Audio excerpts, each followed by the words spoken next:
Hello दोस्तों। आज इस वीडियो में सॉल्व करेंगे क्लास 12 के मैथ का राजीव प्रकाशन के अनसॉल्व पेपर का सेट 1 2025 का दूसरा भाग। पहले भाग में हम लोगों ने क्वेश्चन नंबर 1 से लेकर के क्वेश्चन नंबर 4 तक सॉल्व किया था। अब इस वीडियो में हम लोग क्वेश्चन नंबर 5 से सॉल्व करेंगे। पांचवा में लिखा है सभी खंड कीजिए। क में लिखा है कि यदि R1 तथा R2 समुच्चय ए में दो तुल्यता संबंध है तो सिद्ध कीजिए कि R1 इंटरसेक्शन R2 भी एक तुल्यता संबंध है। तो कोई भी संबंध तुल्यता कब होता है? जब वो संबंध स्वतुल्य हो, सममित हो और संक्रामक हो, तभी दोनों संबंध होंगे, तब ये संबंध कहलाते हैं तुल्यता संबंध। तो पहले क्वेश्चन में दिया कि R1 R2 दोनों तुल्यता संबंध है, यानी कि R1 भी तुल्यता है और R2 भी तुल्यता संबंध है। तो पहले हम इसमें लिख लेते हैं स्वतुल्य के लिए। तो स्वतुल्य के लिए अब क्वेश्चन में दिया हुआ है कि R1 और R2 दोनों तुल्यता संबंध है। तो स्वतुल्य जब दोनों तुल्यता होंगे तो R1 और R2 दोनों स्वतुल्य होंगे, सममित होंगे और संक्रामक भी होंगे। तो स्वतुल्य है तो हम लिख सकते हैं A, बिलोंग करता है R1 से तथा A, बिलोंग करता है R2 से। तो जब हम इन दोनों का इंटरसेक्शन निकालते हैं R1 इंटरसेक्शन R2, यानी कि दोनों में कॉमन हो, तो दोनों में यही कॉमन होगा। तो हम लिख सकते हैं तब A, बिलोंग करता है R1 इंटरसेक्शन R2 से, इसलिए यह संबंध स्वतुल्य है। अब इसके बाद हमको सिद्ध करना है सममित। तो सममित में क्या होता है? अगर A, B बिलोंग करता हो R से तो B, A को भी बिलोंग करना चाहिए R से। तो उसके लिए हम लिख लेते हैं माना A, B बिलोंग करता है R1 से तथा A, B बिलोंग करता है R2 से। अब क्वेश्चन में दिया है कि R1 R2 दोनों तुल्यता संबंध है, तो जब तुल्यता है तो सममित भी होंगे। यहाँ पे लिख लेंगे हम लोग R1 तथा R2 तुल्यता संबंध है। तो जब ये तुल्यता संबंध है तो हम लिख सकते हैं तब B, A बिलोंग करेगा R1 से तथा B, A भी बिलोंग करेगा R2 से। तो जब B, A भी R1 से बिलोंग कर रहा है, B, A भी R2 से बिलोंग कर रहा है, तो B, A बिलोंग करेगा R1 इंटरसेक्शन R2 से। इंटरसेक्शन निकालते तो दोनों में कॉमन है, तो दोनों में कॉमन B, A है, तो जब बिलोंग कर रहा है तो हम लिख सकते हैं, इसलिए यह संबंध सममित है। और हमको सिद्ध करना है संक्रामक। तो संक्रामक के लिए हम लिख सकते हैं पहले माना A, B बिलोंग करता है R1 इंटरसेक्शन R2 से तथा B, C बिलोंग करता है R1 इंटरसेक्शन R2 से। तो कोई भी संबंध संक्रामक होता है जब, जैसे मान लेते हैं कि A, B बिलोंग करता है R से तथा B, C बिलोंग करता है R से। तो संक्रामक कब होगा? जब A, C भी बिलोंग करेगा R से। तो इसमें जब A, B R1 intersection R2 से बिलोंग करता है, B, C भी R1 इंटरसेक्शन R2 से बिलोंग करता है, तो हमको सिद्ध करना है कि A, C भी R1 इंटरसेक्शन R2 से बिलोंग करेगा, तभी क्या होगा? ये संक्रामक होगा। तो हम इसमें लिख सकते हैं तब जब A, B R1 intersection R2 से बिलोंग करता है तो A, B बिलोंग करेगा R1 से और A, B यहाँ लिख सकते हैं तथा A, B बिलोंग करता है R2 से, दोनों से बिलोंग करेंगे। एवं B, C बिलोंग करेगा R1 से तथा B, C बिलोंग करेगा R2 से। अब क्वेश्चन में दिया हुआ है कि R1 तथा R2 दोनों तुल्यता संबंध है। तो जब a comma b R one से बिलोंग करता है, b comma c R one से बिलोंग करता है और तुल्यता है, तो ए कॉमा सी भी बिलोंग करेगा आर वन से, तथा फिर यहाँ पे दिया है कि ए कॉमा बी आर टू से बिलोंग करता है, बी कॉमा सी भी आर टू से बिलोंग करता है, तो ए कॉमा सी भी आर टू से बिलोंग करेगा, तो हम लिख सकते हैं ए कॉमा सी भी बिलोंग करेगा आर टू से। तो ए कॉमा सी बिलोंग करेगा R one intersection R two से। तो इसलिए यह संबंध संक्रामक है। तो उन्होंने सिद्ध कर दिया कि R one intersection R two स्वतुल्य है, सममित है और संक्रामक है। तो हम लिख सकते हैं अतः R one intersection R two एक तुल्यता संबंध है। और ये हमारा आंसर है। क्वेश्चन ख, इसमें लिखा है कि यदि ए अवयव बराबर है, इसमें इसके एलिमेंट है 0, tan अल्फा बटे 2 माइनस tan अल्फा बटे 2 0, तो सिद्ध कीजिए कि i प्लस ए बराबर i माइनस ए गुणे cos alpha sine alpha minus sine alpha cos alpha. तो हमको सिद्ध करना है इसमें LHS बराबर RHS। तो पहले हम लिख लेते हैं, इसमें लिख लेते हैं LHS।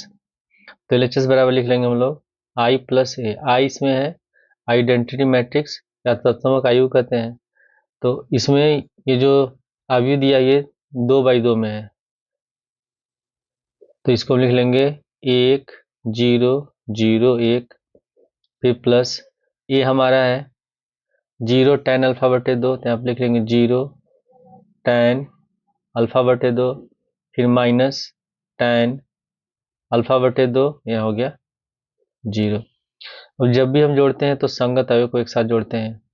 तो 1 को 0 से जोड़ेंगे 1 हो जाएगा, फिर 0 को माइनस tan अल्फा से जोड़ेंगे तो माइनस का tan अल्फा बटे 2 हो गया, फिर 0 को जोड़ेंगे tan अल्फा बटे 2 से, तो ये हो जाएगा tan अल्फा बटे 2, और 1 को जोड़ेंगे 0 से, ये हो जाएगा 1। फिर हमको निकालना है इसमें RHS में। तो पहले हम निकाल लेते हैं i माइनस ए। तो आप लिख लेंगे i माइनस ए, तो i हमारा हो जाएगा आइडेंटिटी मैट्रिक्स। तो इसका एलिमेंट लिखेंगे 1 0 0 1, फिर माइनस ए का हम लोग लिख लेंगे, ए का होगा इसमें 0 tan अल्फा बटे 2 माइनस का tan अल्फा बटे 2 और 0। अब इसको माइनस करेंगे, 1 में से 0 माइनस करेंगे 1 होगा, फिर 0 माइनस माइनस tan अल्फा, तो माइनस माइनस हो जाएगा प्लस, तो हो जाएगा tan अल्फा बटे 2, फिर 0 माइनस tan अल्फा बटे 2, तो होगा यहाँ माइनस का tan अल्फा बटे 2, और 1 माइनस 0, यहाँ हो जाएगा 1। अब हम लिखते हैं RHS बराबर। तो RHS बराबर हमको दिखाना है 1 माइनस ए, और ये लिखा हुआ इसको हल करके इसके बराबर दिखाना है LHS के बराबर। तो RHS को लिख लेते हैं हम लोग i माइनस ए, और ब्रैकेट, और इसमें मैट्रिक्स हम लोग का दिया हुआ है cos alpha sine alpha minus का साइन अल्फा और कॉस अल्फा। तो i माइनस ए का हम लोगों ने मान निकाला है, इसको हम लिख लेंगे, तो हो जाएगा 1, फिर tan अल्फा बटे 2 माइनस का tan अल्फा बटे 2, यहाँ लिखेंगे 1, फिर इसको लिख लेते हैं cos alpha minus sine alpha, यहाँ होगा साइन अल्फा और यहाँ हो गया कॉस अल्फा। अब इन दोनों को हम लोग गुणा करेंगे। तो जब भी गुणा करते हैं पंक्ति से गुणा करते हैं स्तंभ में, पहले पंक्ति से पहले स्तंभ में गुणा करेंगे, दूसरी पंक्ति से पहले स्तंभ में गुणा करेंगे, फिर दोनों पंक्तियों से बारी बारी दूसरे स्तंभ में गुणा करेंगे। तो सबसे पहले हम गुणा करते हैं 1 से कॉस अल्फा में, तो हो जाएगा हम लोग का कॉस अल्फा। उसके बाद फिर हम गुणा करेंगे tan अल्फा बटे 2 से साइन अल्फा बटे 2 में, तो प्लस यहाँ हो जाएगा tan अल्फा बटे 2 और साइन अल्फा। उसके बाद दूसरी पंक्ति से गुणा करेंगे पहले स्तंभ में, तो माइनस tan अल्फा बटे 2 से गुणा करेंगे कॉस अल्फा में, तो आप लिख लेंगे माइनस का tan अल्फा बटे 2 गुणे कॉस अल्फा, फिर प्लस, उसके बाद 1 से गुणा करेंगे साइन अल्फा में, तो यहाँ हो जाएगा हम लोग का साइन अल्फा। उसके बाद फिर हम लोग गुणा करेंगे दूसरे स्तंभ में 1 से गुणा करेंगे माइनस साइन अल्फा में तो हो जाएगा माइनस का साइन अल्फा। फिर टेन अल्फा बटे 2 से गुणा करेंगे कॉस अल्फा में तो यहाँ लिखेंगे प्लस टेन अल्फा बटे 2 कॉस अल्फा। उसके बाद फिर हम गुणा करेंगे दूसरी पंक्ति से तो माइनस टेन अल्फा बटे 2 से गुणा करेंगे माइनस साइन अल्फा में तो माइनस माइनस प्लस हो जाएगा हम लोग का साइन अल्फा गुणे टेन अल्फा बटे 2। फिर 1 से गुणा करेंगे कॉस अल्फा में तो हो जाएगा हम लोग का कॉस अल्फा। अब यहाँ पे हम लोग टेन को लिख सकते हैं साइन बटे कॉस, तो इसको हम लिख लेंगे अगले स्टेप में। यहाँ पे हम लिख लेंगे cos alpha plus tan alpha को लिखेंगे हम लोग साइन अल्फा बटे 2 बटे कॉस अल्फा बटे 2 प्लस गुणे हो जाएगा हम लोग का साइन अल्फा। फिर यहाँ पे हम लिखेंगे माइनस टेन अल्फा बटे 2 को लिख सकते हैं माइनस का साइन अल्फा बटे 2 बटे कॉस अल्फा बटे 2 हो जाएगा हम लोग का कॉस अल्फा। फिर प्लस यहाँ हो जाएगा साइन अल्फा। उसी तरह फिर अब इसको हम लिख लेंगे, यहाँ पे हो जाएगा हम लोग का माइनस का sine alpha plus tan alpha बटे 2 को लिख सकते हैं हम लोग साइन का अल्फा बटे 2 बटे कॉस अल्फा बटे 2 कॉस अल्फा। फिर इसको हम लिख सकते हैं हम लोग साइन अल्फा गुणे यहाँ हो जाएगा टेन अल्फा बटे 2 को लिखेंगे हम लोग साइन का अल्फा बटे 2 बटे कॉस अल्फा बटे 2 प्लस कॉस अल्फा। अब हम यहाँ पे एलसीएम लेंगे और एलसीएम लेके इसको हम लोग गुणा करेंगे। तो अब यहाँ पे हम लोग लिख लेंगे बराबर, हम लोग एलसीएम लेते हैं। जब एलसीएम इसका हो जाएगा कॉस अल्फा बटे 2, कॉस अल्फा बटे 2 से कॉस अल्फा में गुणा हो जाएगा तो हो जाएगा हम लोग का कॉस अल्फा गुणे कॉस अल्फा बटे 2 और यह हो जाएगा प्लस साइन अल्फा बटे 2 गुणे साइन अल्फा और बटे में नीचे हो जाएगा हम लोग का कॉस अल्फा बटे 2। उसी तरह यहाँ पे एलसीएम लेंगे तो इसमें तो गुणा हो जाएगा हम लोग का ऊपर का अंश, यहाँ हो जाएगा माइनस का साइन अल्फा बटे 2 गुणे कॉस अल्फा और कॉस अल्फा बटे 2 से इसमें गुणा हो जाएगा तो प्लस साइन अल्फा गुणे कॉस अल्फा बटे 2 और बटे में यहाँ भी हो जाएगा हम लोग का कॉस अल्फा बटे 2। उसी तरह फिर अब इसमें भी हम लिख लेंगे, यहाँ लिखा हुआ है माइनस का साइन अल्फा बटे 2, इसमें एलसीएम लेंगे तो एलसीएम कॉस अल्फा बटे 2 होगा। कॉस अल्फा बटे 2 से इसमें गुणा हो जाएगा तो हो जाएगा माइनस का साइन अल्फा गुणे कॉस अल्फा बटे 2 फिर प्लस यहाँ इसमें गुणा हो जाएगा, ये हो जाएगा हम लोग का साइन अल्फा बटे 2 गुणे कॉस अल्फा बटे यहाँ हो जाएगा हम लोग का कॉस अल्फा बटे 2। उसी तरह फिर यहाँ पे हम लोग एलसीएम ले लेंगे, इसका एलसीएम होगा हम लोग का कॉस अल्फा बटे 2, तो यहाँ लिख लेंगे हम इसको साइन अल्फा गुणे साइन अल्फा बटे 2 फिर प्लस इसमें एलसीएम लेंगे तो कॉस अल्फा बटे 2 से इसमें गुणा हो जाएगा कॉस अल्फा गुणे कॉस अल्फा बटे 2 और बटे में हो जाएगा यहाँ हम लोग का कॉस अल्फा बटे 2। ठीक है, अब यहाँ पे हम लोग फॉर्मूला लगाएंगे। अब यहाँ पे हम फॉर्मूला लगाएंगे, यहाँ पे लिखा हुआ कॉस अल्फा गुणे कॉस अल्फा बटे 2 प्लस साइन अल्फा बटे 2 गुणे साइन अल्फा। तो फॉर्मूला होता है कि कॉस ए माइनस बी बराबर कॉस ए गुणे cos B plus sign a गुणे साइन बी। तो इसमें ए की जगह है कॉस अल्फा और बी की जगह कॉस अल्फा बटे 2, तो तब इसको हम लिख सकते हैं कॉस अल्फा माइनस अल्फा बटे 2 हो जाएगा और बटे में है कॉस अल्फा, यहाँ पे लिख लेंगे हम लोग कॉस अल्फा बटे 2 फिर गुणे। अब यहाँ इसमें जो फॉर्मूला है इसमें फॉर्मूला होता है माइनस लगा हुआ है, अगर इसमें से हम माइनस कॉमन ले लें तो ये वाला पद हो जाएगा प्लस ये वाला हो जाएगा माइनस। तो सूत्र होता है कि साइन ए गुणे साइन बी माइनस फिर उसके बाद कॉस ए गुणे साइन बी बराबर होता है साइन ए माइनस बी। अगर हम माइनस कॉमन लेते हैं तो जब माइनस कॉमन लेंगे तो यहाँ हो जाएगा साइन और ए की जगह अल्फा है बी की जगह अल्फा बटे 2 तो अल्फा माइनस अल्फा बटे 2 बटे नीचे है कॉस अल्फा बटे 2, इसको लिख लेंगे हम लोग। अब यहाँ पे है कॉस अल्फा बटे 2 गुणे फिर माइनस में साइन अल्फा बटे 2 फिर यहाँ साइन अल्फा बटे 2 और यहाँ कॉस अल्फा बटे 2 है। तो ये भी हम लोग का जो सूत्र है ये साइन ए गुणे cos b minus cos b गुणे साइन ए के रूप में है, तो होता है साइन ए माइनस बी। तो यहाँ पे हो जाएगा हम लोग का साइन ए की जगह है अल्फ़ा और बी की जगह है अल्फ़ा बटे 2 और फिर बटे में हो जाएगा कॉस अल्फ़ा बटे 2। अब यहाँ पे हम लोग का है कॉस ए गुणे cos B plus sign a गुणे साइन बी बराबर होता है कॉस ए माइनस बी। यहाँ पे लिख लेंगे हम लोग कॉस अल्फ़ा माइनस अल्फ़ा बटे 2 और बटे में हो जाएगा कॉस अल्फ़ा बटे 2। अब यहाँ पे हम लोग एलसीएम लेते हैं तो एलसीएम 2 होगा, 2 अल्फ़ा में से अल्फ़ा माइनस करेंगे तो अल्फ़ा बटे 2 हो जाएगा। तो यहाँ पे लिख लेंगे हम लोग कॉस अल्फ़ा बटे 2 और नीचे भी है कॉस अल्फ़ा बटे 2। फिर यहाँ पे एलसीएम लेंगे तो 2 अल्फ़ा में से अल्फ़ा घटाएंगे तो बचेगा अल्फ़ा बटे 2। तो यहाँ पे हो जाएगा हम लोग का साइन का अल्फ़ा बटे 2 बटे कॉस अल्फ़ा बटे 2। उसी तरह यहाँ 2 अल्फ़ा में से अल्फ़ा घटाएंगे तो यहाँ हो जाएगा माइनस का साइन अल्फ़ा बटे 2 और बटे यहाँ हो जाएगा कॉस अल्फ़ा बटे 2। यहाँ पे यहाँ माइनस करेंगे तो बचेगा कॉस अल्फ़ा बटे 2। यहाँ पे हो जाएगा कॉस अल्फ़ा बटे 2, यहाँ हो गया कॉस अल्फ़ा बटे 2। तो इसमें कॉस से कॉस कट जाएगा एक बार में और यहाँ भी कॉस से कॉस एक बार में कटेगा और साइन बटे कॉस होता है टैन। तो यहाँ पे हो जाएगा हम लोग का एक, यहाँ हो गया एक, यहाँ हो जाएगा हम लोग का टैन अल्फ़ा बटे 2 और यहाँ हो जाएगा माइनस का टैन अल्फ़ा बटे 2 और यहाँ बच गया हम लोग का एक। और ये हम लोग को सिद्ध करना था। यहाँ पे हम लोगों ने निकाला है आई प्लस ए का मान है एक LHS बराबर ये निकला है इसमें एक फिर माइनस टैन अल्फ़ा बटे 2 फिर टैन अल्फ़ा बटे 2 है या एक है उतना ही माना है और ये किसके बराबर है, ये LHS के बराबर है।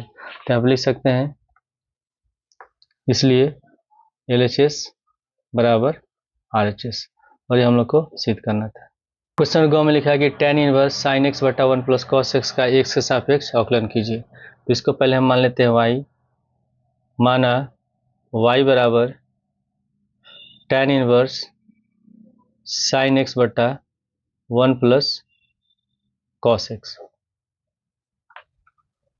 फिर y बराबर लिखेंगे हम लोग tan इनवर्स, यहाँ फॉर्मूला हम लोग यूज करेंगे साइन थीटा बराबर होता है 2 साइन थीटा बटे 2 गुणे कॉस थीटा बटे 2। उसी तरह 1 प्लस कॉस थीटा बराबर होता है 2 कॉस स्क्वायर थीटा बटे 2। तो साइन एक्स से लिख सकते हैं हम लोग सूत्र के अनुसार 2 साइन एक्स बटे 2 गुणे कॉस एक्स बटे 2 और बटे में 1 प्लस कॉस एक्स हो जाएगा 2 कॉस स्क्वायर एक्स बटे 2। तो इसमें 2 से 2 कट जाएगा, यहाँ कॉस एक्स बटा 2 यहाँ कॉस स्क्वायर बटे 2 तो इसमें एक कॉस कट जाएगा, यहाँ स्क्वायर कट जाएगा। तो यहाँ बच गया हम लोग का y बराबर tan इनवर्स, यहाँ बचा साइन बटे कॉस तो साइन बटे कॉस होता है tan, तो ब्रैकेट में हो गया tan एक्स बटा 2 तो tan इनवर्स और tan कट जाएगा तो y बराबर हो जाएगा हम लोग का x बटा 2। अब हम इसका x से सापेक्ष जब अवकलन करेंगे तो dy बटे dx बराबर x का अवकलन 1 हो जाएगा तो यहाँ हो जाएगा हम लोग का 1 बटा 2 और ये हमारा आंसर है। क्वेश्चन घ में लिखा है कि रेखाओं आर वेक्टर बराबर आई कैप प्लस जे कैप फिर प्लस लेमडा ब्रैकेट में 2 आई कैप माइनस जे कैप प्लस के कैप तथा आर वेक्टर बराबर 2 आई कैप प्लस जे कैप माइनस के कैप फिर प्लस म्यू 3 आई कैप प्लस जे कैप माइनस 2 के कैप के मध्य की न्यूनतम दूरी ज्ञात कीजिए। तो इसमें दो रेखाएं दी हैं, ये पहला हो गया और ये दूसरा। तो इन दोनों रेखाओं की हम तुलना करेंगे आर वेक्टर बराबर a1 vector plus lambda b1 vector से तथा आर वेक्टर बराबर तुलना करेंगे a2 vector plus mu b2 vector से। तो जब यहाँ पे तुलना करेंगे तो इसमें a1 के जगह पहले वाले समीकरण में ये है a1 के जगह है a cap plus J cap, तो यहाँ a1 वेक्टर बराबर लिख लेंगे हम लोग आई कैप प्लस जे कैप।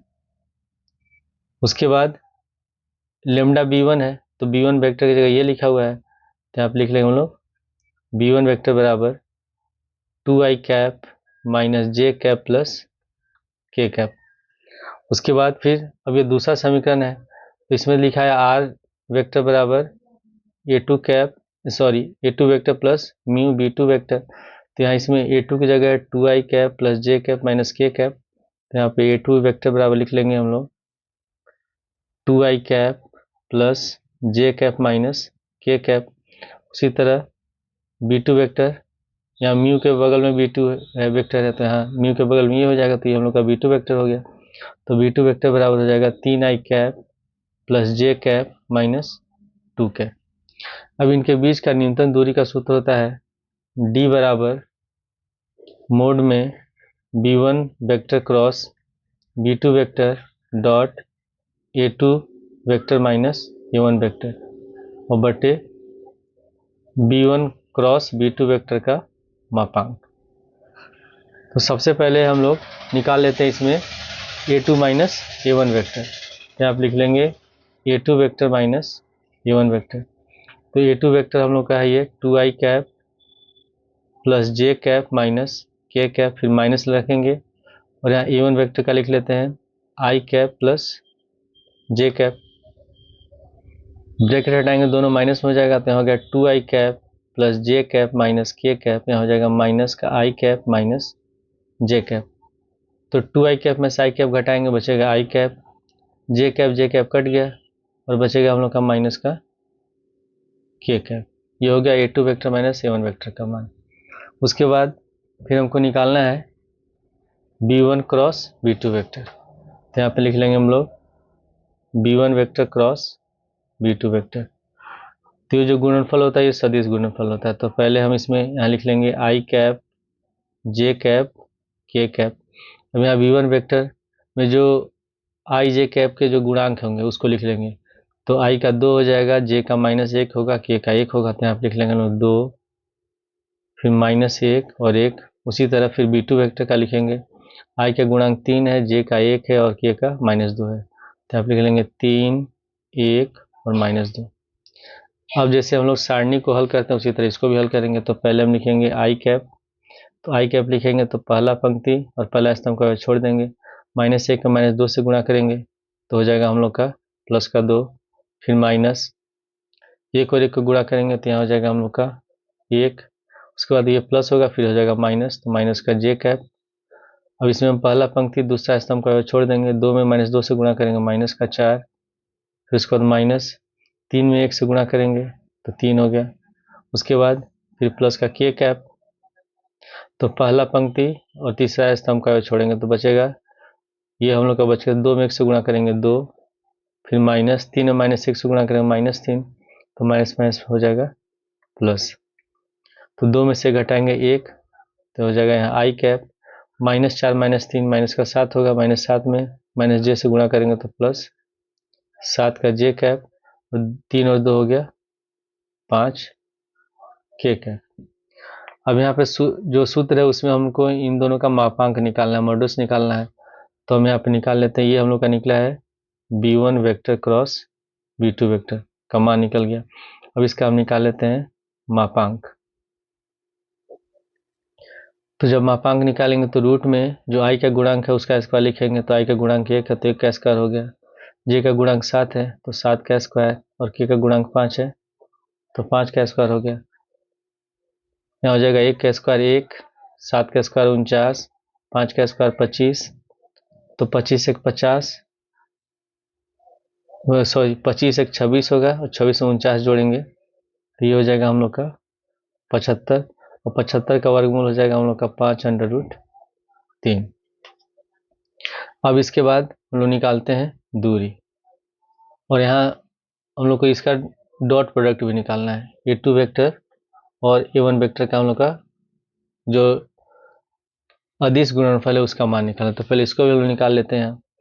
तो आप लिख लेंगे B1 vector cross B2 vector, उसके बाद dot A2 vector minus A1 vector.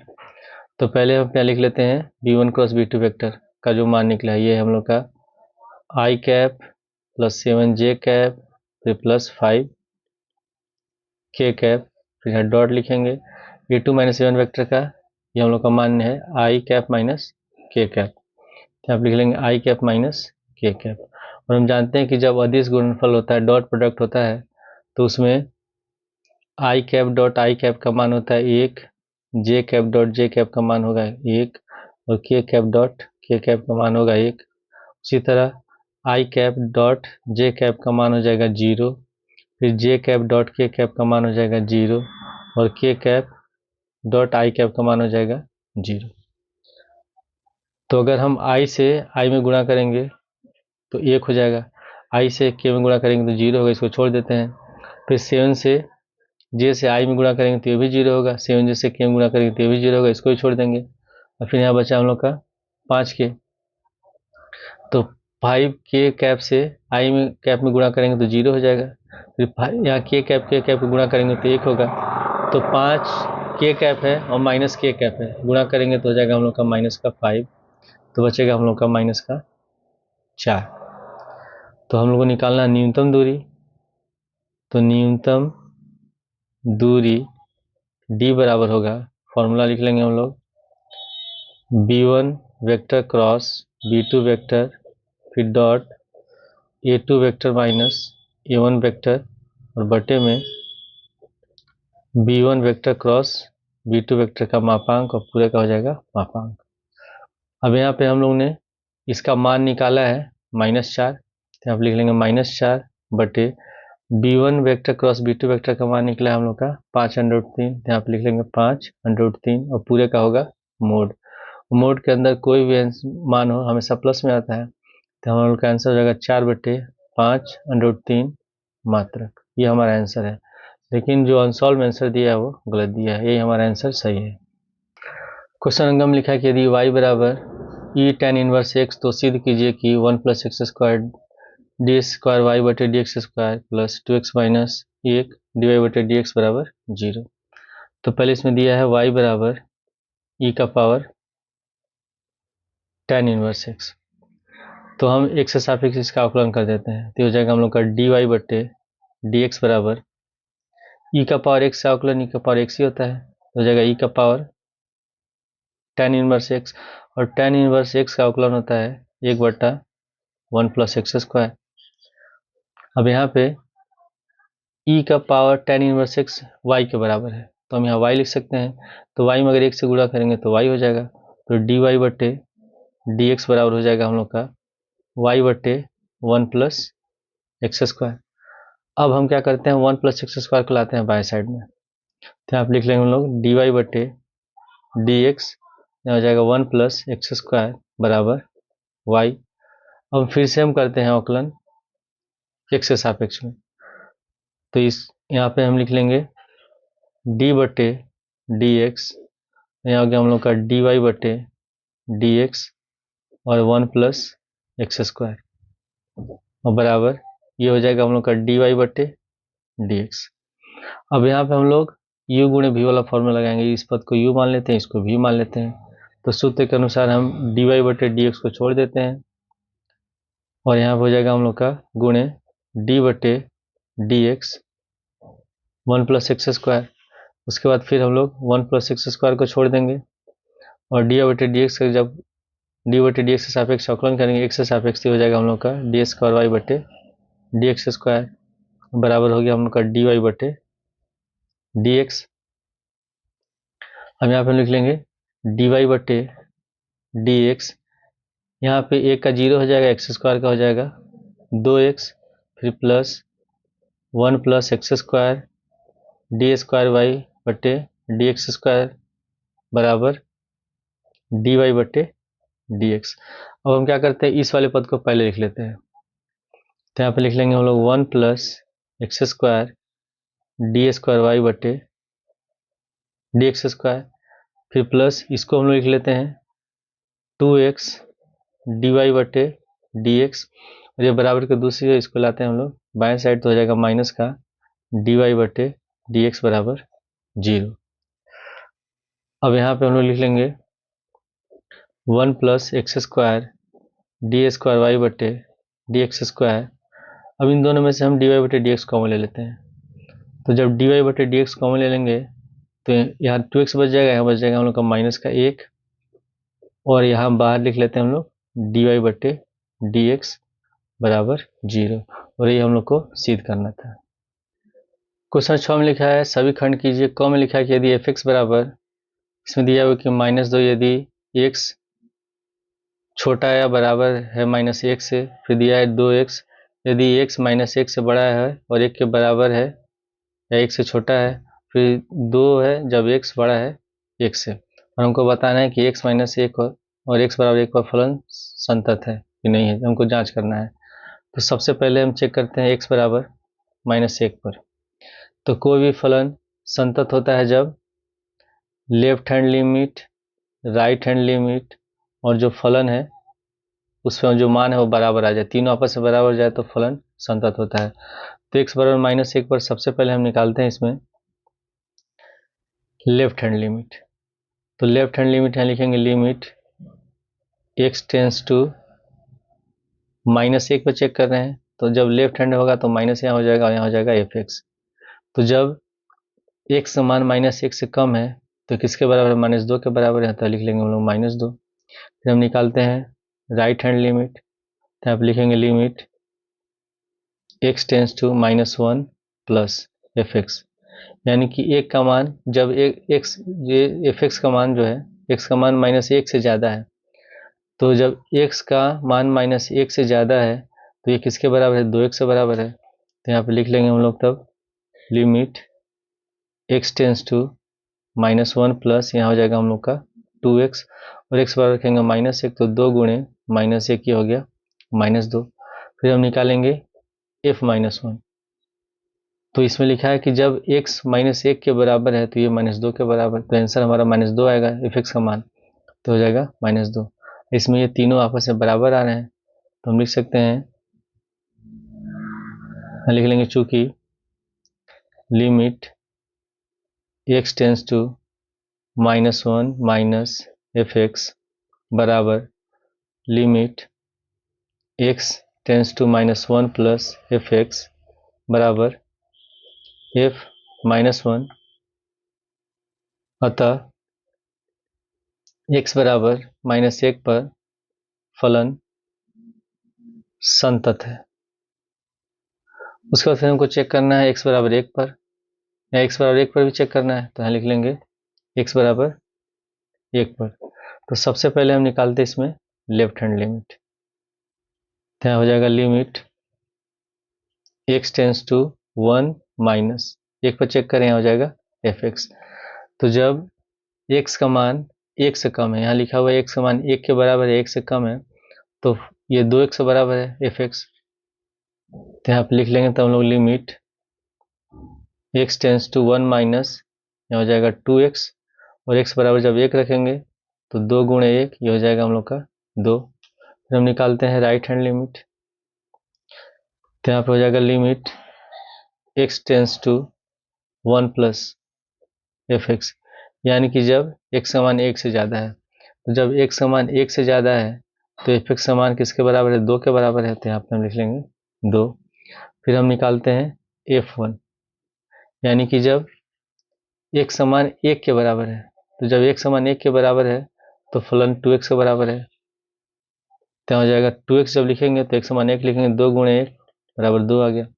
इसमें भी लेफ्ट हैंड लिमिट का मान 2 आया है, राइट हैंड लिमिट का मान 2 आया है, और f1 का मान भी 2 आया है, तो हम लिख सकते हैं अतः x बराबर 1 पर फलन संतत है। क्वेश्चन ख में लिखा है कि 3 सदिश a वेक्टर, b वेक्टर और c वेक्टर प्रतिबंध a vector plus b vector plus c vector बराबर 0 को संतुष्ट करते हैं यदि a वेक्टर का मापांक 3 है, b वेक्टर का मापांक 4 है, c वेक्टर का मापांक 2 है। तो हमको मान निकालना है a vector dot b vector plus b vector dot c vector plus c vector dot a vector का मान बताना है क्या होगा। तो क्वेश्चन में दिया हुआ है कि a vector plus b vector plus c vector बराबर 0। अब हम दोनों साइड इसमें वर्क कर देते हैं, स्क्वायर कर देते हैं। तो पहले इसका मान लिख लेते हैं। इसमें लिया है कि a वेक्टर का मापांक है 3, b वेक्टर का मापांक है 4 और c वेक्टर का मापांक है 2।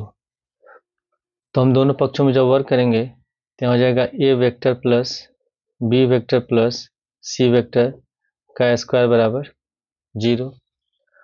और इसमें जो फॉर्मूला लगाएंगे, फॉर्मूला होता है कि a plus b plus c का होल स्क्वायर बराबर a square plus b square plus c square plus 2ab plus 2bc plus 2c, ये फॉर्मूला होता है। तो इसमें जब ए वेक्टर और ए वेक्टर को 2 बार गुणा करेंगे तो ये होता है हम लोग का ए वेक्टर डॉट ए वेक्टर, गुणा होगा तो डॉट प्रोडक्ट होगा, अदिश गुणनफल होगा। तो इसको हम लिख सकते हैं ए वेक्टर का मापांक का होल स्क्वायर, इस रूप में लिख सकते हैं इसको। तो जब इस सूत्र के अनुसार इसका जब हम प्रसार करेंगे इस सूत्र के अनुसार, तो इसको हम लिख लेंगे तब ए वेक्टर के मापांक का whole square plus B vector के मापांक का होल स्क्वायर प्लस सी वेक्टर के मापांक का होल स्क्वायर, फिर फॉर्मूला होता है 2ab, तो 2 गुणे ए वेक्टर डॉट बी वेक्टर, फिर प्लस 2 गुणे बी वेक्टर डॉट सी वेक्टर, फिर प्लस 2 गुणे सी वेक्टर डॉट ए वेक्टर बराबर 0। अब यहाँ पे ए वेक्टर के मापांक का मान दिया है 3, तो यहाँ पे हो जाएगा हम लोग का 3 का होल स्क्वायर, फिर बी वेक्टर के मापांक का मान है 4, तो 4 का स्क्वायर हो जाएगा, फिर सी वेक्टर का मापांक का मान दिया है 2, तो यहाँ पे लिख लेंगे 2 का होल स्क्वायर प्लस, इन तीनों में से हम 2 कॉमन ले लेते हैं, तो 2 कॉमन लेंगे तो ब्रैकेट में हो जाएगा A vector dot B vector plus B vector dot C vector plus C vector dot A vector बराबर 0। फिर यहाँ 3 का स्क्वायर हो जाएगा 9, 4 का स्क्वायर हो गया 16, 2 का स्क्वायर होगा 4, फिर प्लस 2 गुणे ब्रैकेट में लिख लेंगे हम लोग A vector dot B vector plus B vector dot C vector plus C vector dot A vector बराबर 0।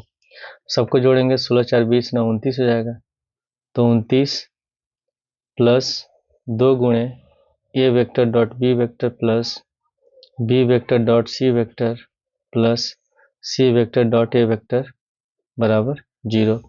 29 को लाते हैं हम लोग बाएं साइड, दाएं साइड तो माइनस में हो जाएगा, तो 2 गुणे यहाँ हो जाएगा A vector dot B vector plus B vector dot C vector plus C vector dot A vector बराबर हो जाएगा माइनस का 29। ठीक है, अब यहाँ पे हम लोग जब 2 को ले जाएंगे दाएं साइड तो बट्टे में चला जाएगा, तो ये हो जाएगा हम लोग का तब A vector dot B vector plus B vector dot C vector plus C vector dot A vector बराबर माइनस का 29/2, और ये हमारा आंसर है। क्वेश्चन गॉम लिखा कि हवा के बुलबुले की त्रिज्या 1/2 सेंटीमीटर प्रति सेकेंड की दर से बढ़ रही है, बुलबुले का आयतन किस दर से बढ़ रहा है कि जबकि त्रिज्या 1 सेंटीमीटर है। तो पहले हल में लिख लेते हैं, माना बुलबुले की त्रिज्या 8 सेंटीमीटर है, तो इसमें लिखा हुआ है कि बुलबुले की त्रिज्या 1/2 सेंटीमीटर प्रति सेकेंड की दर से बढ़ रही है, यानी कि समय के सापेक्ष में है, टाइम के रिस्पेक्ट में है, तो हम लिख सकते हैं तब dr/dt, ठीक है, बराबर हो जाएगा दिया हुआ 1/2 सेंटीमीटर प्रति सेकेंड, और इसमें त्रिज्या दिया हुआ है 1 सेंटीमीटर तथा r बराबर दिया है 1 सेंटीमीटर।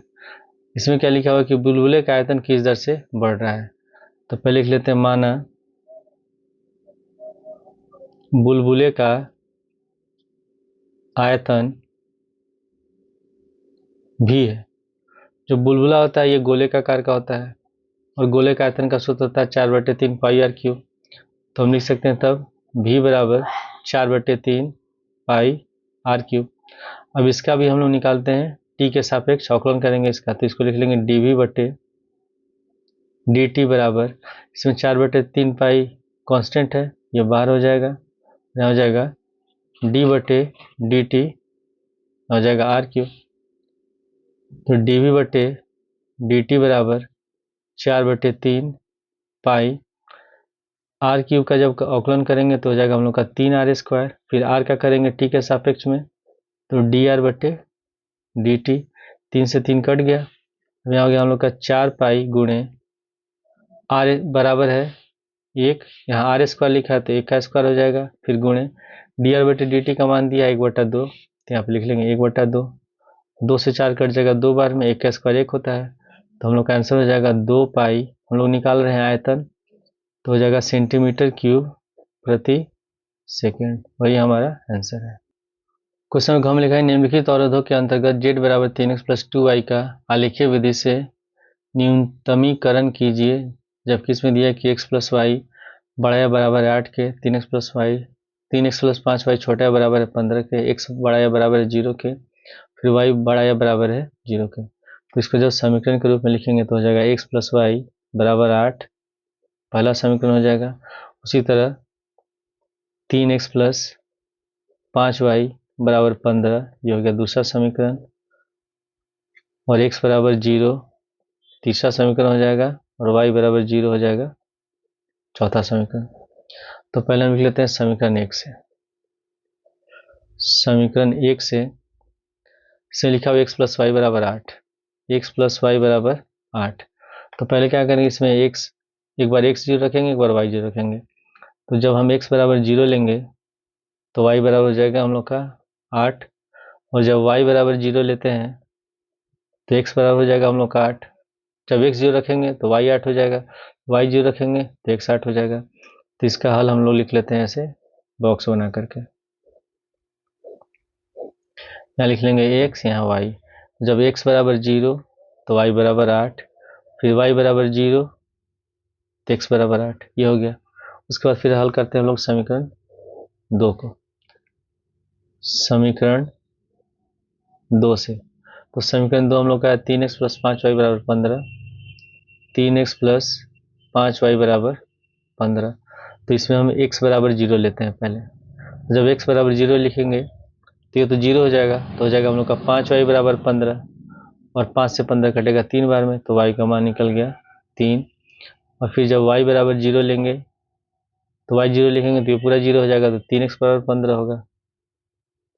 तो x बराबर निकल जाएगा हम लोग का 5, 3 5 15 हो गया। अब इसका भी हल हम लिख लेते हैं बॉक्स बना करके। यहाँ हो जाएगा हम लोग का x, यहाँ हो गया y। जब x बराबर 0 तो y बराबर 3, जब y बराबर 0 तो x बराबर 5। अब हम पहले इसका बना लेते हैं ग्राफ।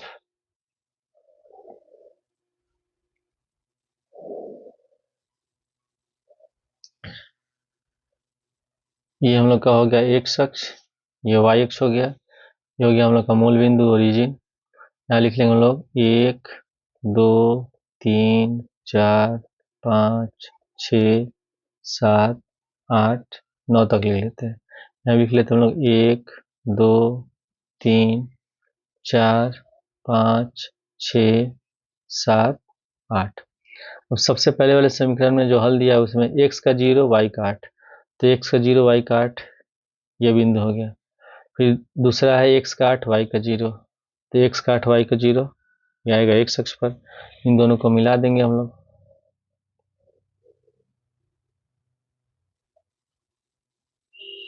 उसके बाद फिर अगले समीकरण का हल है, पहले x बराबर 0 y बराबर 3, तो x का 0 y का 3 ये बिंदु हो जाएगा।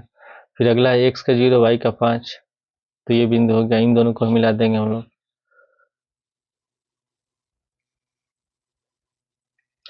अब यहाँ पे जब हम दोनों समीकरण का ग्राफ बनाते हैं तो ये दोनों एक दूसरे को काट भी नहीं रहे हैं। और सबसे पहले इसमें लिखा हुआ है कि x प्लस वाई बड़ा या बराबर 8 से, तो ये पहले वाले समीकरण का, तो इसका जो भाग छायांकित होगा ऊपर वाला हो जाएगा। और दूसरे में दिया है कि 3x प्लस वाई छोटा या बराबर है 15 के, तो नीचे वाला हो जा रहा है। तो इसमें दोनों का कोई भी कॉमन हल नहीं है, यानी कि इसका कोई भी हल नहीं होगा। तो हम लिख सकते हैं तब समस्या का सुसंगत हल नहीं है, क्योंकि कोई भी ऐसा बिंदु नहीं है जो सभी अवरोधों को संतुष्ट करे।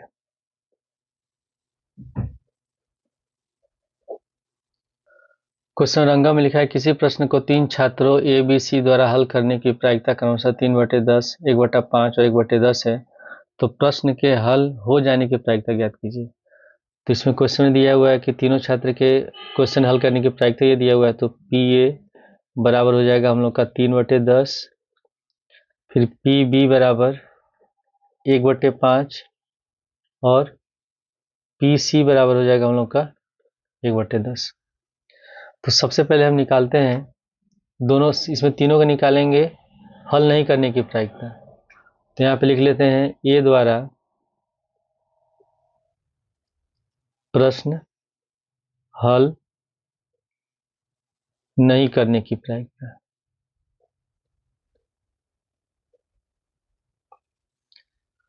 तो अगर किसी भी घटना का प्रायिकता दिया हुआ है तो उसमें घटना होने की प्रायिकता और घटना के नहीं घटित होने की प्रायिकता, दोनों का योगफल हमेशा 1 के बराबर होता है। तो यानी कि ए का हल प्रश्न करने की प्रायिकता और नहीं हल करने की प्रायिकता, दोनों को जब जोड़ेंगे तो हमेशा 1 के बराबर होगा। तो ए द्वारा प्रश्न हल नहीं करने की प्रायिकता तब हो जाएगा पी ए डैश बराबर 1 माइनस पी ए, और पी ए है ये 3/10 के बराबर। तो 10 से कम 10, 10 में से 3 घटाएंगे 7, ये हो जाएगा 7/10। उसी तरह फिर लिखेंगे हम लोग बी द्वारा प्रश्न हल नहीं करने की प्रायिकता।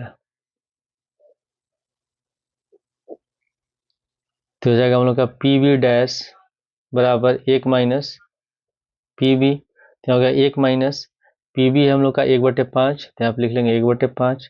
तो होगा 5 से कम 5, 5 में से घटाएंगे 4/5। फिर उसी तरह लिख लेंगे हम लोग सी द्वारा प्रश्न हल नहीं करने की प्रायिकता, हल नहीं करने की प्रायिकता। तो हो जाएगा हम लोग का पी सी डैश बराबर 1 माइनस पी सी, तो 1 माइनस पी सी हम लोग का 1/10। तो हो जाएगा हम लोग का 10 से कम 10, 10 में घटाएंगे 9, तो 9/10 हो गया। अब हमको बताना है कि ए बी सी द्वारा प्रश्न हल हो जाने की प्रायिकता। तो हम यहाँ पे लिख लेंगे तब ए बी तथा सी द्वारा प्रश्न हल होने की प्रायिकता बराबर। अब यहाँ ए बी सी के हल हो जाने की प्रायिकता निकालने के लिए हम क्या करेंगे, जैसे ए बी सी अगर तीनों का अगर हम प्रायिकता का योग, इसमें लिखा हुआ है कि ए बी सी द्वारा प्रश्न हल होने की प्रायिकता और ए बी सी द्वारा प्रश्न नहीं हल होने की प्रायिकता, अगर दोनों को जोड़ते हैं तो हमेशा 1 के बराबर आएगा।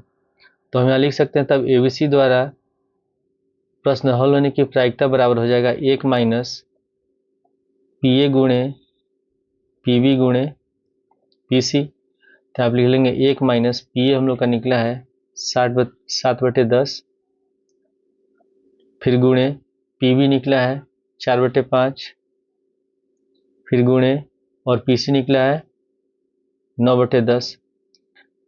तो 4 से 10 कट जाएगा 5 बार में, और सॉरी 2 से 4 कटेगा 2 बार में, और 10 कटेगा 5 बार में, 2 से 10 कट जाएगा 5 बार में। तो हो जाएगा 1 माइनस 7 में 3 से गुणा करेंगे 7 9 63, 5 बचे 25 और 125।